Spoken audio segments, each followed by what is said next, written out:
자, 오늘 함께 은혜 받을 말씀 마태복음 12장 38절로 45절입니다.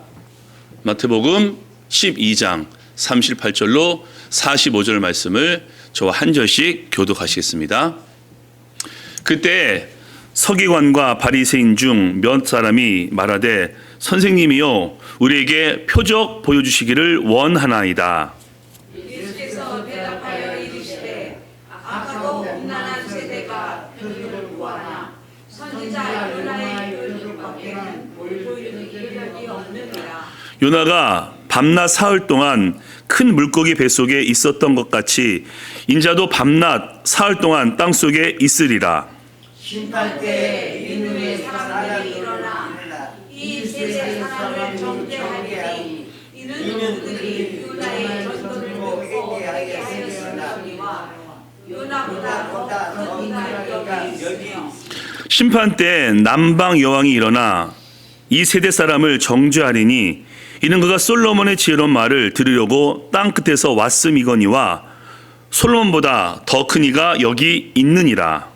더러운 귀신이 사람에게서 나가시기에 물 흐르는 곳으로 다니며 쉬기를 구하되 쉴 곳을 얻지 못하고 이에 이르되 내가 나온 내 집으로 돌아가리라 하고 와 보니 그 집이 비고 청소되고 수리되었거늘. 이에 가서 적다 더 악한 귀신 7법을 데리고 들어가서 거하니 그 사람의 나중 형편이 전보다 더욱 심하게 되느니라. 이 악한 세대가 또한 이렇게 되리라. 아멘. 이 본문을 중심으로 해서 악한 세대의 한가운데서라는 말씀 함께 나누겠습니다. 사랑하는 교회 가족 여러분, 제가 지난주에 이어서 이번 주도 저희 동네를 산책했는데 할로윈 데이를 위한 그 귀신 유령들의 데코레이션이 더 늘었더군요. 특별히 이번 주에 제가 새로운 것을 보았으니 인형으로 죽은 사람의 모양을 만들어서 집 앞에 있는 나무에 목 매달은 그런 인형이었습니다. 참 저런 것까지 달고 싶구나 하는 생각이 참 들었는데 이제 내일 할로윈데이입니다. 이제 아이들이 집집마다 방문할 터인데 그 인형을 보고서 어떤 마음을 가질까요? 그리고 그 집에 자녀가 있다면은 자기 집 앞에 죽은 인형이 매달려 있는데 감정이 어떨까요?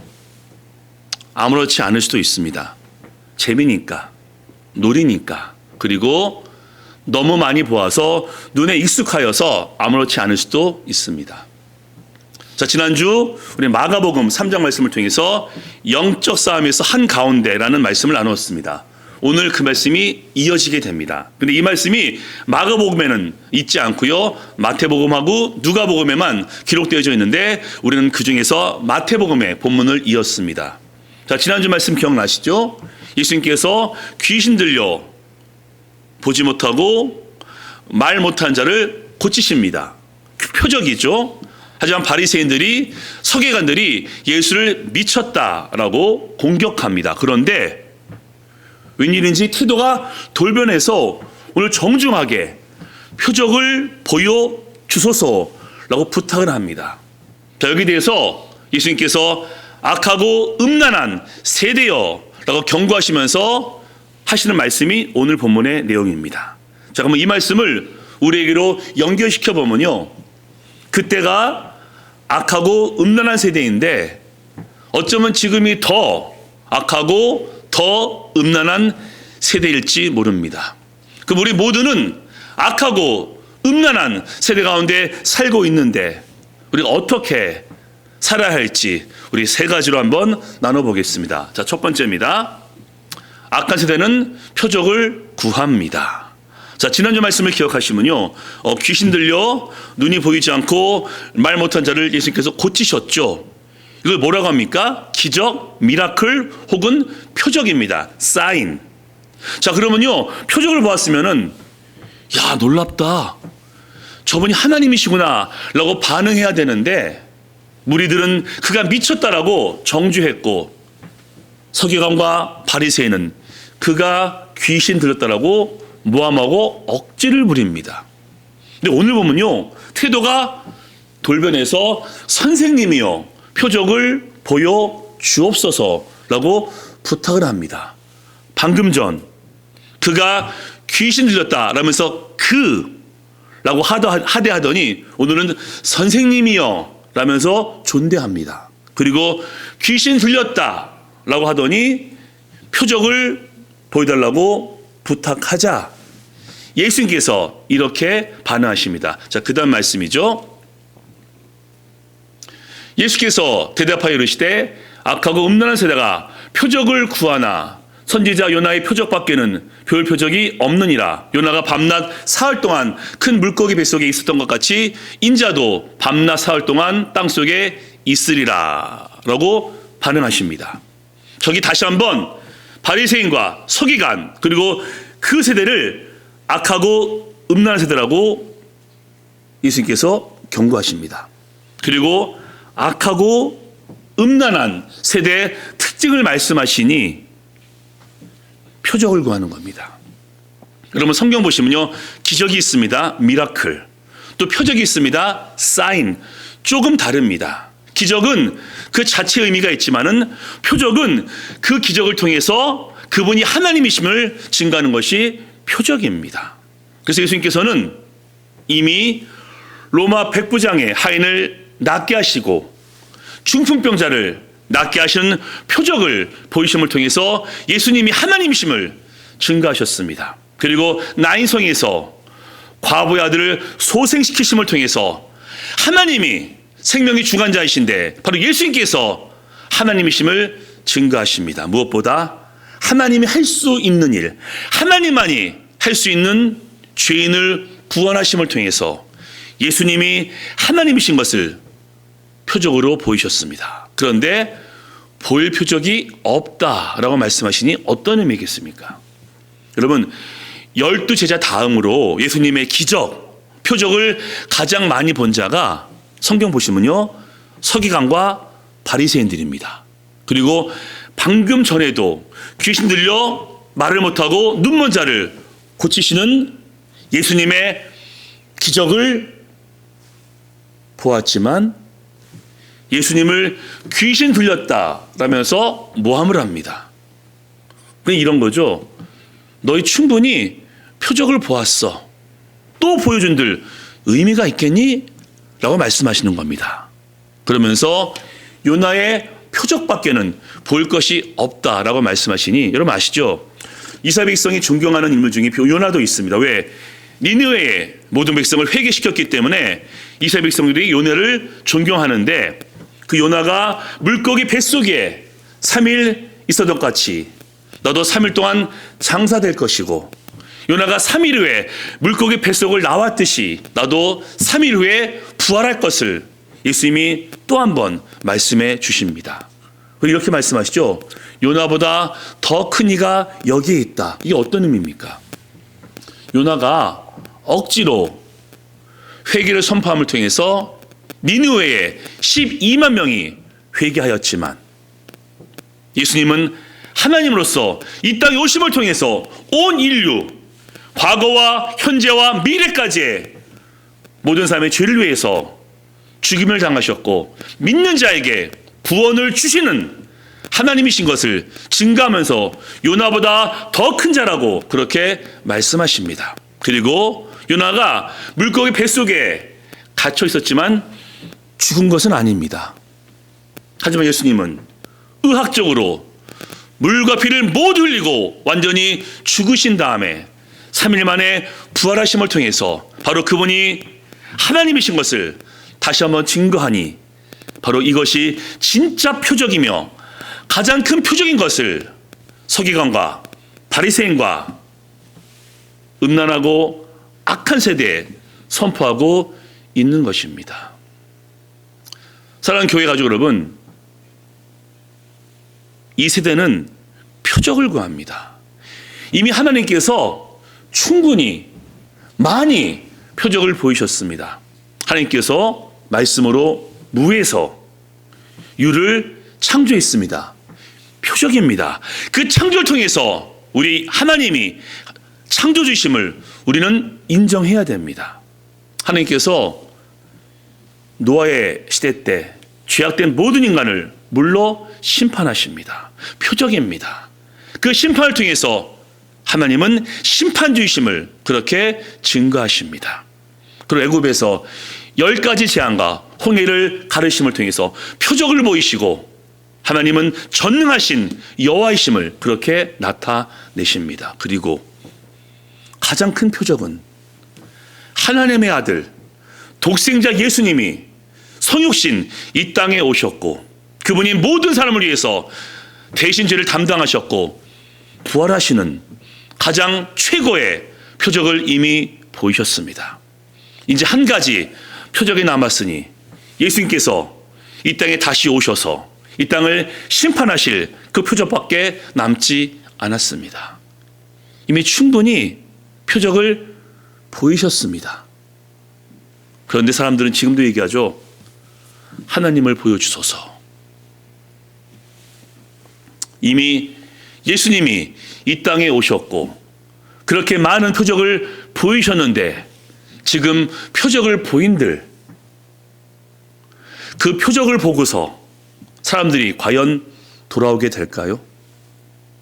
사람들은요, 눈에 보이지 않는 하나님의 표적보다는 눈에 보이는 표적을 계속 구합니다. 그게 이 세대의 특징이죠. 눈에 보기에 자극적인 것, 귀에 듣기에 즐거운 것, 내 오감이 짜릿짜릿하고 내 본능과 감정이 느껴지는 그런 표적을 이 세대는 계속 구하고 있습니다. 성을 통해서, 매스미디어로, 온갖 유흥을 통해서 보고 싶어하고 만지고 싶어하고 느끼고 싶어하니 제가 굳이 설명하지 않아도 여러분 잘 아시죠? 게다가 인간이 이런 착각을 합니다. 모든 피조물 중에서 인간이 가장 지성적이고 가장 나이스하고 가장 선하다. 착각입니다. 질서와 법이 없다면 가장 통제가 되지 않는 것이 인간입니다. 그리고 모든 피조물 가운데 가장 음란하고 성적으로 타락한 것이 역시 인간입니다. 그리고 모든 피조물 가운데 가장 잔인하고 무자비한 범죄를 행하는 것이 역시 인간입니다. 인정하시지 않습니까? 게다가 어저께 한국에서 대참사가 있었죠. 이태원 할로윈 파티 중에 지금 현재 153명이 압사해서 그렇게 목숨을 잃었습니다. 너무너무 안타까운 일입니다. 근데 여러분 기가 막힌 게 뭔지 아십니까? 그렇게 153명이 사명을 했고 수많은 사람들이 고통 가운데 있는데 그 옆에서 그 모습을 인증샷을 찍고 있고 그 옆에서 춤을 추고 있고 떼창을 부르는 그 모습이 유튜브에 올라와서 어떤 사람들은 얘기합니다. 이건 악마다라고 말이죠. 여러분 이게 인간입니다. 그래서 에레미야 17장 말씀은 만물 중에서 가장 거짓되고 부패된 것이 사람의 마음이니 이를 알지 못한다 라면서 우리 인간성을 그렇게 꼬집고 있습니다. 근데 여러분 제가 비관적인 말씀을 드리겠습니다. 더 악해질 겁니다. 더 음란해질 겁니다. 그리고 더 눈에 보이는 표적을 구할 겁니다. 이제는 눈에 보이지 않는 영적인 것에 사람들이 관심을 갖지 않습니다. 눈에 보이는 것, 손에 만져지는 것, 그것을 구합니다. 그리고 더 이상 정직하고 깨끗하고 순결한 것을 추구하기보다는 내 오감을 자극하고 내 눈과 귀를 즐겁게 하는 그런 세속적 문화에 인간들이 더 빠지게 될 것입니다. 그리고 결정적으로 하나님보다는 예수님보다는 세속적인 문화와 마귀적인 놀이에 빠져서 점점 더 타락하게 될 것입니다. 왜 그럴까요? 이게 사람다운 모습이 아니지 않습니까? 그 내면 가운데 무엇이 있기에 그렇게 표적을 구하고 점점 더 악해지고 점점 더 음란해지는 것일까요? 자, 두 번째입니다. 그 이유죠. 두 번째입니다. 이 세대는 텅 빈 마음입니다. 자, 그 다음 말씀 보시겠습니다. 그 다음 말씀. 더러운 귀신이 사람들에게 나갔을 때 물 없는 곳으로 다니며 쉬기를 구하되 쉴 것을 얻지 못하고 이에 이르되 내가 나온 내 집으로 돌아가리라 하고 와보니 그 집이 비고 청소되고 수리되었거늘 이에 가서 전보다 더 악한 일곱을 데리고 들어가 거하니 그 사람의 나중 형편이 전보다 더욱 심하게 되느니라. 이 악한 세대가 또한 이렇게 되리라. 자, 저기 밑줄 친 세 개를 좀 보시겠는데요. 우리 지난주 그 마귀의 계략을 들으셨죠? 뭐였죠? 기억나시죠? 하나님을 안 믿도록 방해하는 것이 마귀의 첫 번째 계략이며 두 번째 계략이 믿는 자를 이간질해서 교회를 갈라지게 하고 분열케 하는 것이 마귀의 두 번째 계략이라고 했습니다. 오늘 또 나와 있죠. 더러운 귀신. 귀신의 정체, 아이덴티티가 더러운 겁니다. 뭘 의미하죠? 사람들의 마음을 더럽히는 겁니다. 악하고 음란하게. 그리고 저 마귀는 인간의 마음 속에서 더러움으로 활동하게 함을 통해서 인간의 삶을, 인간의 행동을, 우리의 모습을 더럽게 만들고 악하고 음란하게 만듭니다. 그래서 성공하면은 밖에 나가서 또 다른 타겟을 찾습니다. 그러다가 안 되면은 다시 그 사람에게 돌아왔더니 나와 있죠. 비고 청소되고 수리되었거늘. 비고 청소하고 수리되었거늘. 자, 저 가운데에서 청소되었다, 수리되었다는 좋은 의미입니다. 바람직한 태도죠. 즉 귀신이 나갔기 때문에 내가 더 이상 악한 마음을 품지 말아야지, 내가 더 이상 더럽게 살지 말아야지 하면서 마음을 다짐하는 겁니다. 그래서 옥스퍼드 원어 주석은 이렇게 표현하고 있습니다. 적극적인 악의 모습에서 떠난 중립적인 태도라고 그것을 표현하고 있습니다. 그런데 문제가 뭔지 압니까? 저게 비고입니다. 비고. 귀신이 머물고 있다가 나감을 통해서 비어 있으면은 이 텅 빈 마음 가운데 무엇을 채워야 하는데 아무것도 채우지 않은 겁니다. 마음이 텅 비어 있는 거죠. 그래서 마귀가, 귀신이 들어왔더니 청소되어 있고 수리는 되어 있어서 악한 짓을 하지 않겠다라고 발버둥 치지만은 그 마음이 비어 있기 때문에 저보다 더한 귀신 7을 데리고 들어와서 더 악하게 만들고 더 음란하게 만들기 때문에 세 번째 나와 있죠. 그 사람의 나중 형편이 전보다 더욱 심하게 되느니라. 이게 마귀의 계략입니다. 왜? 많은 사람의 마음이 텅 비어있기 때문에. 일반적으로 수리와 청소를 합니다. 왜? 양심이 있기 때문에. 착하게 살아야지, 나쁜 짓 하면 안 되지 라고 다짐합니다. 우리가 뭐 거짓말을 하거나 잘못하게 되면요, 본능적으로 양심이 있기 때문에 후회합니다. 그런데 비어있는 마음에 뭔가를 채우지 않으면요, 잘못된 것으로 그 텅 빈 마음을 채웁니다. 그게 인간의 영적인 본능입니다. 내 마음이 비어있기 때문에 뭔가 채우고 싶다. 근데 잘못된 선택을 하니, 예를 들어 볼까요?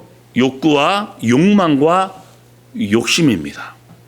특별히 이 세대가 가장 대중적으로 가장 많이 붙잡는 욕심은 돈입니다.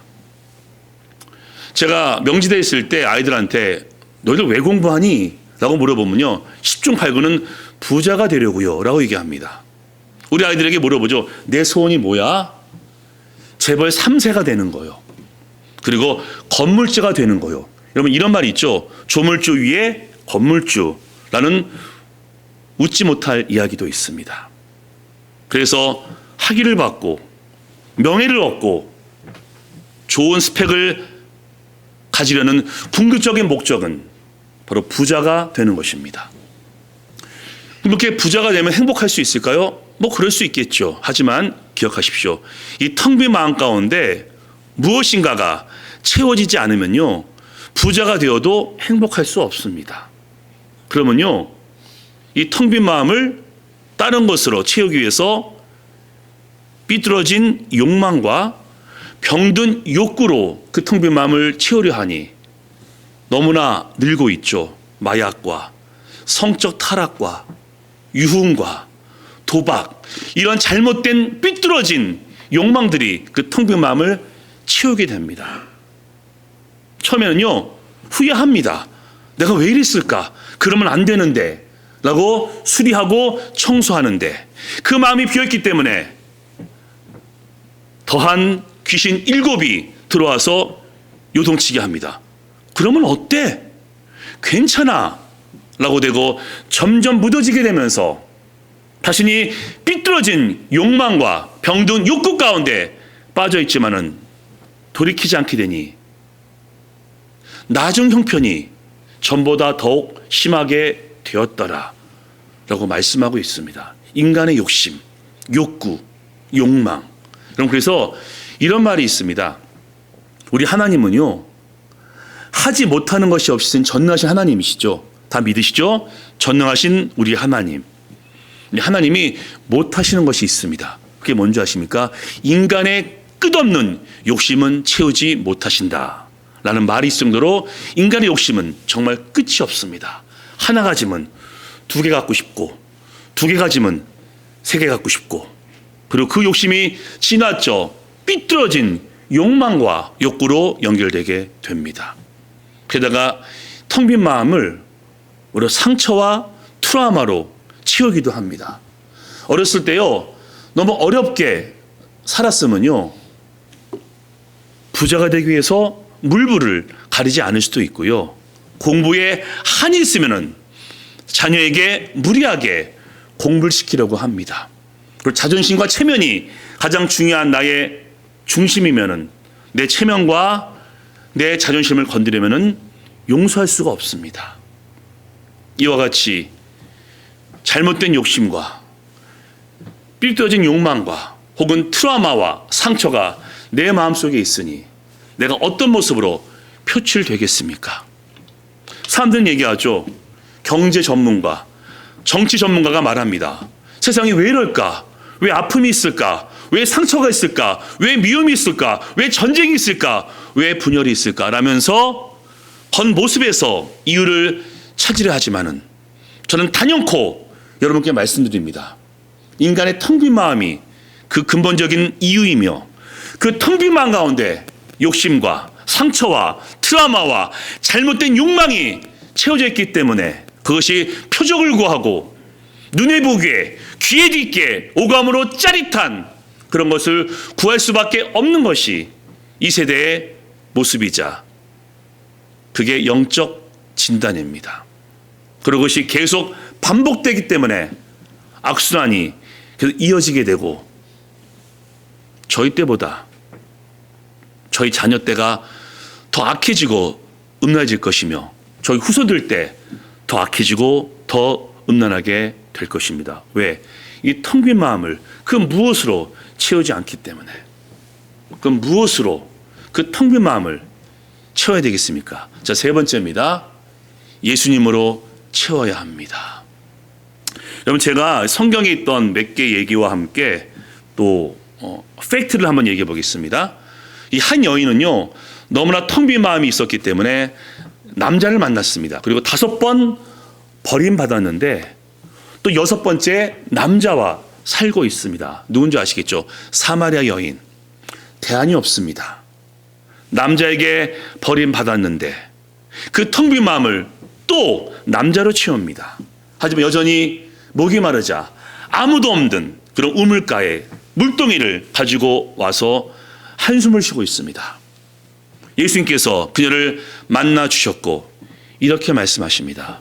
여인이여, 이 물을 또 마시면 다시 목 마르거니와 내가 주는 이 물을 마시면 영원히 목마르지 아니하리니 이 물은 내 속에서 영원토록 솟는 샘물이 되리라 라면서 복음으로 초청하십니다. 그 말을 듣고 이 여인이 예수님을 믿게 됨을 통해서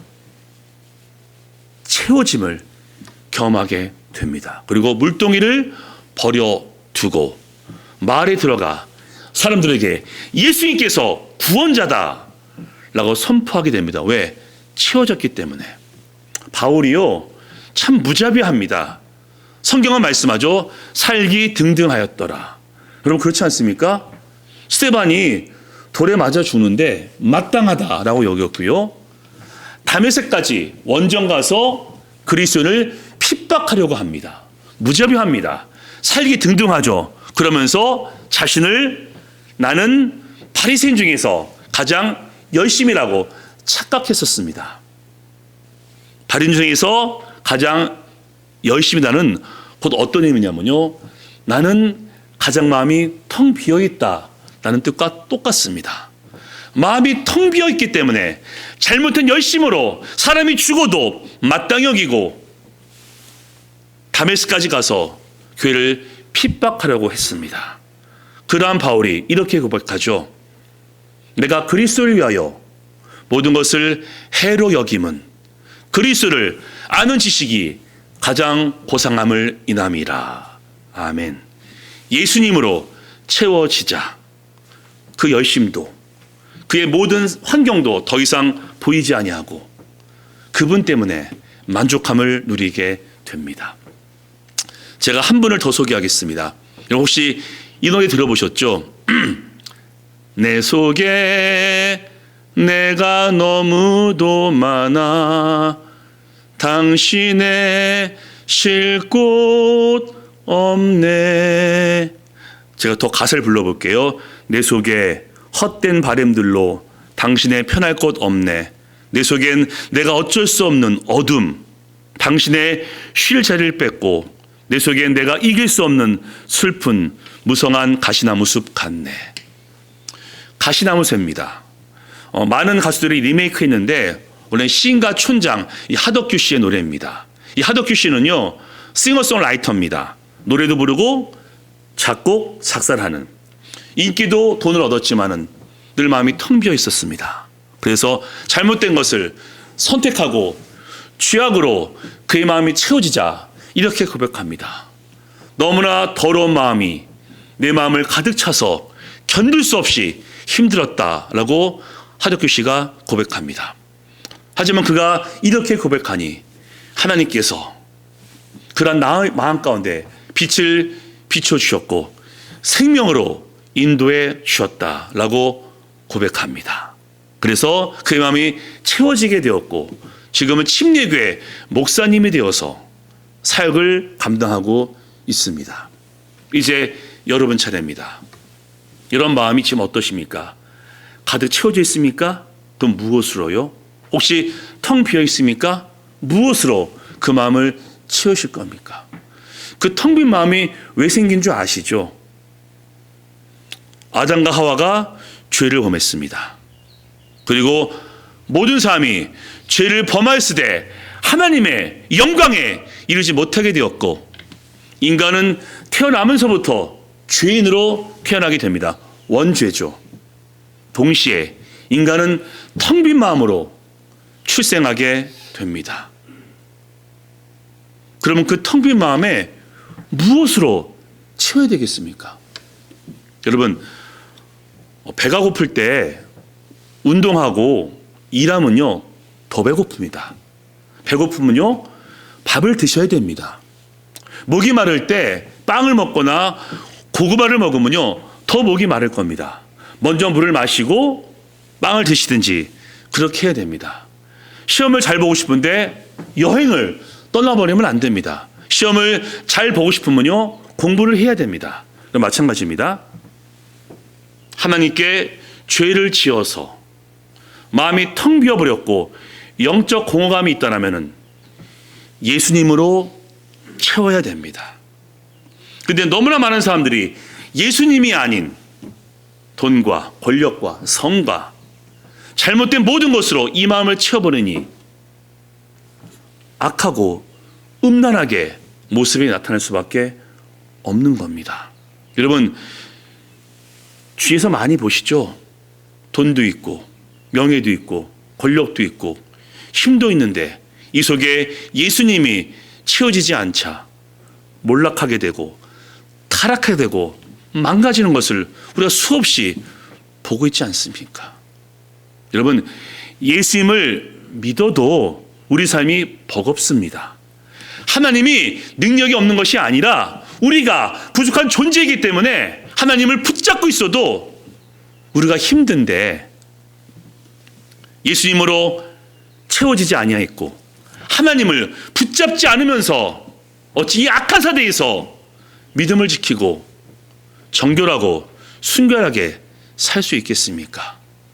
하나님을 떠나서 생겨진 영적 공허감이기 때문에 예수님으로 채워져야 우리는 가능성을 갖게 되는 것이고, 그 가능성이 우리에게 역사에서 점점 더 나아지고 점점 더 성숙해지면서 악하고 음란한 세대에서 믿음을 지킬 수 있는 것입니다.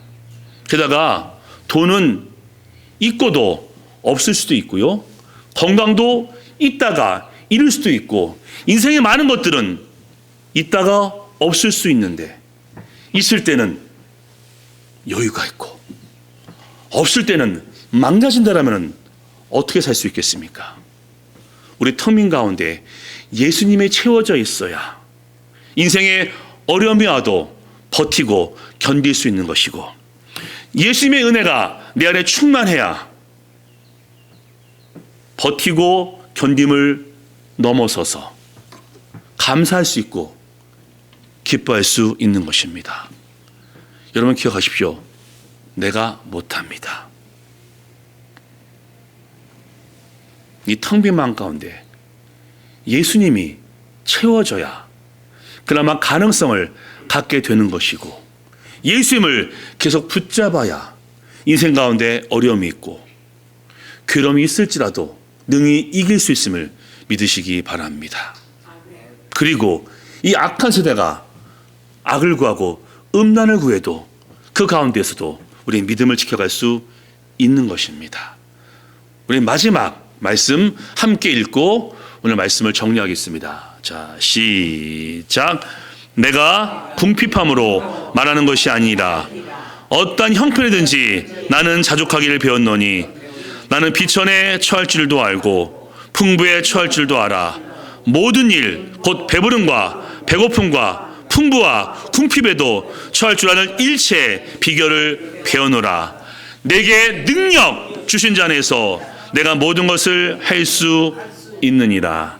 아멘. 이제 예수님으로 텅 빈 마음을 채우심을 통해서 주님을 인해서 더욱더 행복하시고 형통하시기를 예수님의 이름으로 간절히 축원합니다. 아멘. 자, 이번 적용입니다. 자, 첫 번째, 자, 읽습니다. 시작.